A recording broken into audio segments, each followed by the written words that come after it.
প্রিয় দর্শক, দেখেন এই যে আমার পুকুরে ছোট একটা ঘর বানাচ্ছি। এখানে আমি মূলত এই যে মাছের খাদ্য রেখে দিব আর কি। তো এই ঘরটা মোটামুটি আমরা নিজেরাই মেরামত করলাম। তো আসলে কেমন হয়েছে আপনারা জানাবেন। এই ঘরের ভিতরে মাচাং করা আছে, মাচাঙে আমরা এই খাদ্যগুলো রেখে দিব প্রিয় দর্শক। তো কয়েকদিন ধরে খুব বৃষ্টি, আসলে পুকুরে খাবার ওইভাবে দেওয়া যাচ্ছে না। আপনাদের একটা জিনিস আমি বলতে চাই যে বৃষ্টির সময় আকাশ যখন খারাপ থাকবে তখন আপনারা পুকুরে কিন্তু খাবার প্রয়োগ করবেন না আর কি। তো দেখতে পাচ্ছেন পুকুরে আজকে কিন্তু মোটামুটি পানির কালার নষ্ট হয়ে গেছে, কয়েকদিন ধরে বৃষ্টি, প্ল্যাঙ্কটনগুলো নষ্ট হয়ে গেছে আর কি, প্রাকৃতিক কোনো খাদ্য নেই। তো আজকে মূলত আমি এই উপন্যাসক প্রয়োগ করবো। আজকে আকাশ ভালো, রোদ উঠেছে আর কি। তো এখানে আমার পাঙ্গাস, মনোসেক্স এবং শিং মাছও রয়েছে, মিশ্র চাষ করেছি এই পুকুরে। এই পুকুরে কিন্তু এর আগে আমি শিং মাছ চাষ করেছিলাম, আপনাদের দেখিয়েছি প্রতিবেদনে। তো তারপরে আমি কিন্তু এখানে মিশ্র মাছ দিয়েছি, পাঙ্গাস মাছ সেট করা আছে। তো মোটামুটি আমি এই পুকুরে রেডিমেড তৈরি করা খাবার, ডুবন্ত খাবার খাওয়াই, পাশাপাশি কিছু ভাসমান খাবারও খাওয়াই আর কি। তো প্রিয় দর্শক, বৃষ্টির সময় অবশ্যই পুকুরে খাবার বন্ধ রাখতে হবে। আকাশ যদি খারাপ থাকে সেক্ষেত্রে অক্সিজেনের অনেক ঘাটতি হয়। তো আমি খাবারটা বাড়ি থেকে নিয়ে এসে এখানে দেওয়াটা একটু কষ্টকর, এই জন্য আমি মূলত এই ঘরটা তৈরি করেছি প্রিয় দর্শক।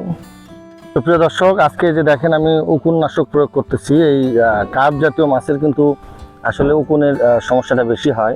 তো দেখতে পাচ্ছেন আমি কিন্তু এসিমেক 1 আজকে প্রয়োগ করবো আর কি প্রিয় দর্শক। তো এটা কিন্তু আপনার এই উকুননাশক একটা ভালো এসিমেক 1%। তো আজকে এই পুকুরে আজকে প্রথমত আমি উপন্যাসক প্রয়োগ করব। তো তারপরে আমি জীবাণুনাশক দেব, প্রোবায়োটিক দেব। তো আপনাদের কিন্তু এর আগেও আমি দেখিয়েছি যে প্রথমত আপনাকে উপন্যাসক প্রয়োগ করতে হবে, তারপরে আপনার হচ্ছে 2 দিন পর আপনারা জীবাণুনাশক দিবেন, তারপরে জীবাণুনাশক দেওয়ার 3-4 দিন পর আপনারা প্রোবায়োটিক এর ডোজ করে দিবেন আর কি প্রিয় দর্শক। তো এই উপন্যাসক পানিতে গুলে পুরো পুকুরে আপনার প্রয়োগ করতে হবে।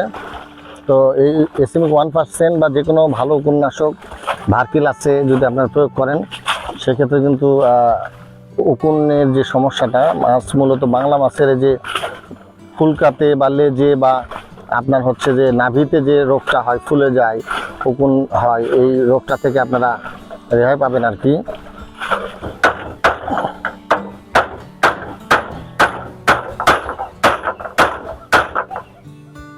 তো প্রিয় দর্শক, দেখতে পাচ্ছেন আমার এই যে ঘরের কাজও কিন্তু এখানে চলতেছে আর কি। তো আপনারা জানেন যে আমি কিন্তু পেশায় একজন শিক্ষক। আমি কিন্তু শিক্ষকতা করে আমার একটি প্রাইভেট স্কুল রয়েছে, বর্ণমালা মাল্টিমিডিয়া একাডেমি।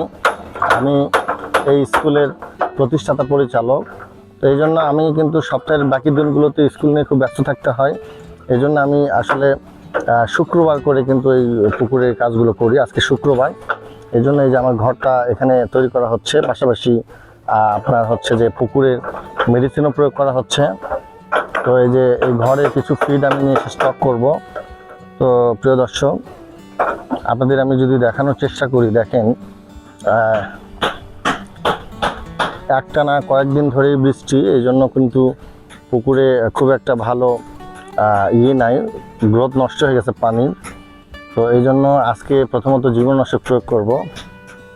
তো আজকে মূলত উপন্যাসক প্রয়োগ করতেছি আর কি। 2 দিন পর আমি আবার জীবাণুনাশক দেব।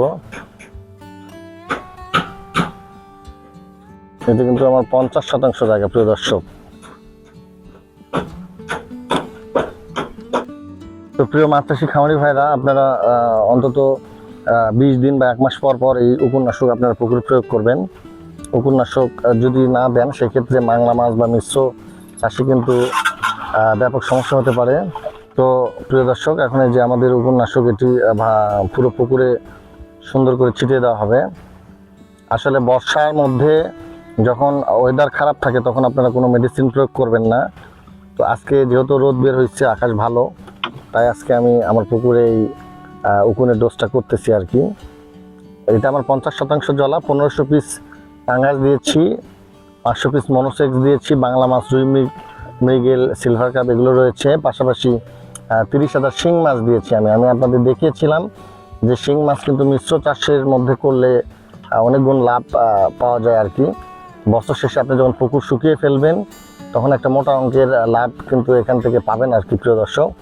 আর সব থেকে মজার বিষয় সেটা হলো যে আপনার এই মিশ্র চাষের পুকুরে শিং মাছের জন্য কিন্তু আলাদা করে খাদ্য প্রয়োগ করতে হয় না। তো এই শিং মাছের পুকুরে আসলে আমি এই আগে শিং করেছিলাম, একক শিং করেছিলাম। আমি আপনাদের প্রতিবেদনের মাধ্যমে দেখিয়েছি এই পুকুরে কী পরিমাণ শিং মাছ উৎপাদিত হয়েছিল। তো শেষ বেলায় গিয়ে একটু রোগ আক্রান্ত হয়েছিল, এই জন্য আমি খুব একটা প্রফিট করতে পারি নাই, কিন্তু মোটামুটি ভালো একটা উৎপাদন হয়েছিল। তো শিং মাছ করার পর আমি যে মিশ্র চাষ করেছি, মিশ্র চাষের পুকুরে যদি আপনি শিং মাছ প্রয়োগ করেন, আপনার সবথেকে বড় সুবিধা হবে সেটা হলো আলাদা করে শিং মাছের জন্য খাদ্য প্রয়োগ করতে হবে না।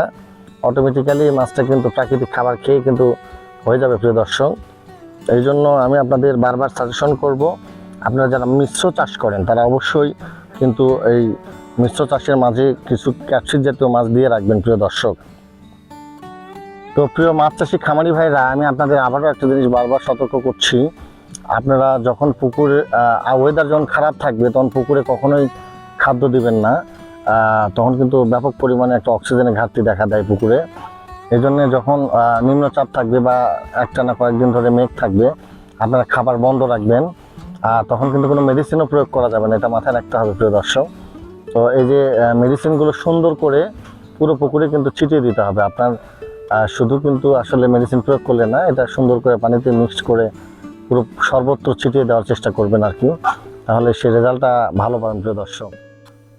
তো ছোট পুকুরে কাজ শেষ করে আমি কিন্তু এই যে আমার বড় প্রজেক্টে চলে এসেছি প্রিয় দর্শক। এটা কিন্তু আমার 100% জলা। এখানে কিন্তু আমি মূলত পাবদা মাছের চাষ করেছি। আমি আপনাদের আগেও দেখিয়েছি প্রিয় দর্শক, আপনারা দেখতে পাচ্ছেন আমি কিন্তু পুকুর পাড়ে একটা ঘর তৈরি করেছি। এখানে কিন্তু আমি মাছের খাদ্য সহ বিভিন্ন প্রয়োজনীয় জিনিসপত্র রেখে থাকি আর কি।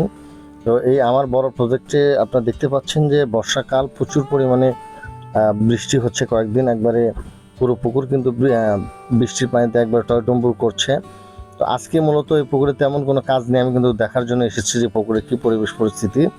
তো প্রিয় দর্শক, দেখতে পাচ্ছেন আপনারা এই পুকুরে এসে কিন্তু আমি মোটামুটি একটা বিড়ম্বনায় পড়ে গেছি। তো এই যে দেখতে পাচ্ছেন যে জালের সাথে কিন্তু কাল নাগিনী হয়েছে, বেঁধে গেছে আর কি প্রিয় দর্শক। তো আসলে এই বড় সাপটি এই জালের সাথে বেঁধে কিন্তু আর খুলতে পারে নাই, আরও প্যাঁচ লেগে গেছে। এখনও সাপটি জীবিত রয়েছে।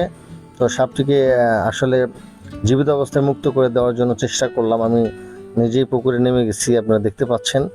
তো যেহেতু মাছ চাষ করি, মাছে নেমে পুকুরে নেমে তো আসলে পানিতে নেমে কুমিরের ভয় করলে হবে না। তো এই জন্য দেখতে পাচ্ছেন সাপটাকে হাত দিয়ে ধরেই কিন্তু অবমুক্ত করার চেষ্টা করছি। এটা কিন্তু আসলে একটা জল ঢোড়া সাপ, এটার কিন্তু বিষ নেই, কিন্তু এটা প্রচণ্ড রাগ, যদি সুযোগ পায় একদম কুকুরের মতো কামড় দিয়ে দিবে। সাপটা কিন্তু অনেক বড় ছিল, বিশাল ছিল আর কি। মাছ পুরো পুকুরে মাছ খেয়ে কিন্তু এই সাপটি এত বড় হয়েছে এই অবস্থা।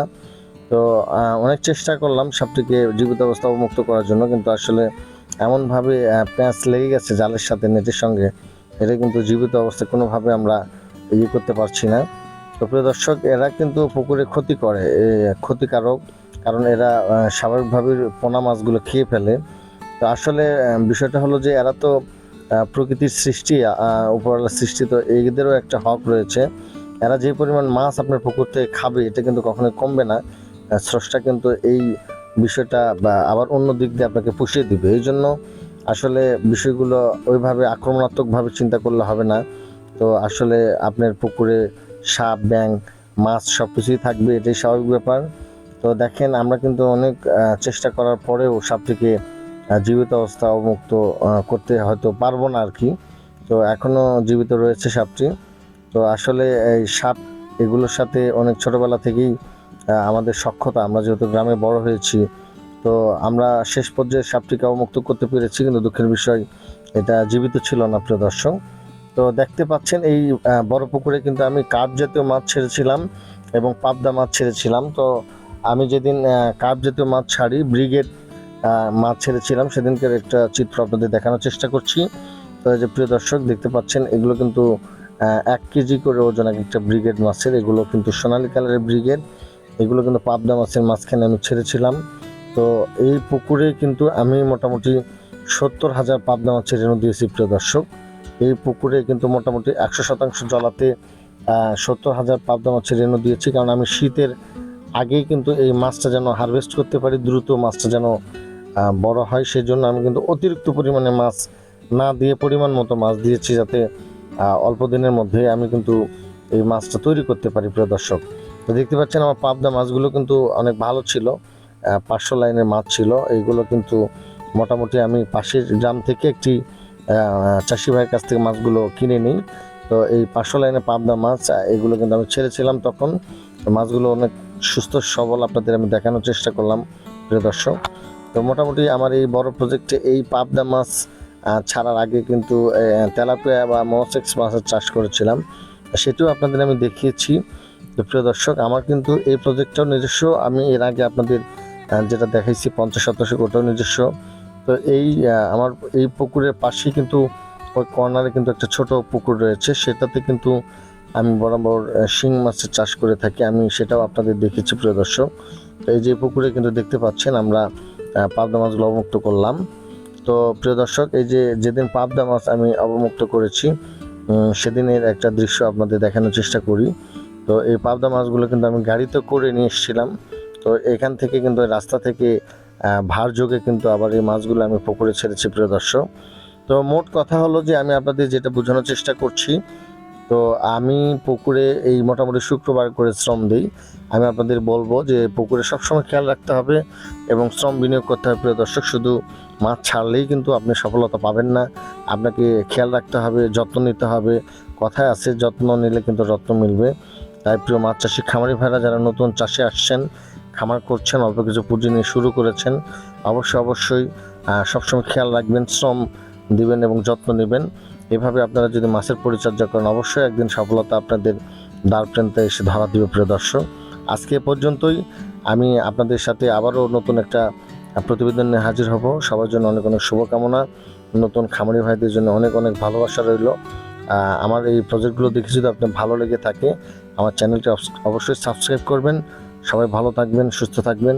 সকলের জন্য অনেক অনেক শুভকামনা রইল। খোদা হাফেজ।